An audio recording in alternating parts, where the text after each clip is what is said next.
देखलस नैन गोरी दिल हो गइल दीवाना। दिल आगे पीछे घूम रहल मन हो गइल बेगाना। तोहे जब से देखलस नैन गोरी दिल हो गइल दीवाना। दिल आगे पीछे घूम रहल मन हो गइल बेगाना। पिजड़ा में तू कबो तया जा डाले खातिर दाना। दीवाना मैं दीवाना, दीवाना मैं दीवाना, दीवाना मैं दीवाना, दीवाना मैं दीवाना। ओही दिन से हमरो मनवा सुना लागत ना बा कहीं।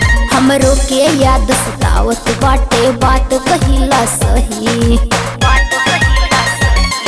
ओह दिन से हमरो मनवा सुना लागत ना बा कहीं।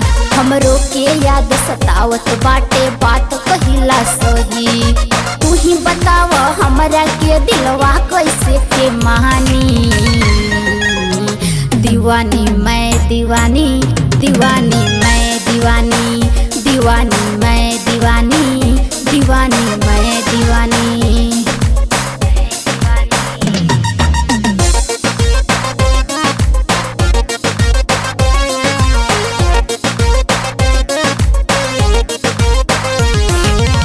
ले गइलू जन तू तो जन मुस्कान। तिरछी नजर से साला के होगा।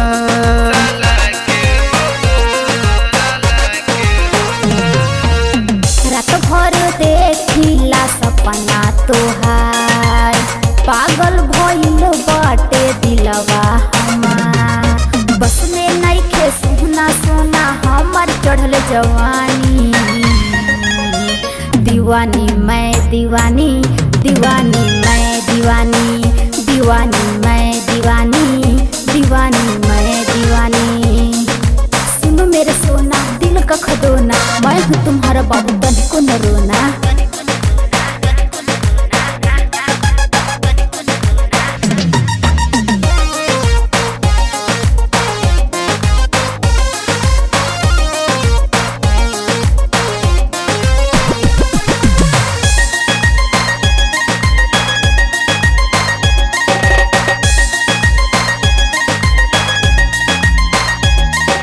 जब से देखलस नैन गोरी दिल हो गइल दीवाना।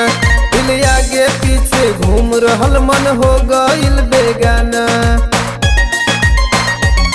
तोहे जब से देखलस नैन गोरी दिल हो गइल दीवाना। दिल आगे पीछे घूम रहल मन हो गइल बेगाना। पिजड़ा में तू कबो तया जा डाले खातिर दाना। दीवाना मैं दीवाना, दीवाना मैं दीवाना, दीवाना मैं दीवाना, दीवाना मैं दीवाना। ओही दिन से हमरो मनवा सुना लागत ना बा कहीं। हमरो के याद सतावत बाटे बात कहिला सही। ओह दिन से हमरो मनवा सुना लागत ना बा कहीं। हमरो के याद सतावत बाटे बात कहिला सही। तू ही बताव हमरा के दिलवा कैसे के मानी।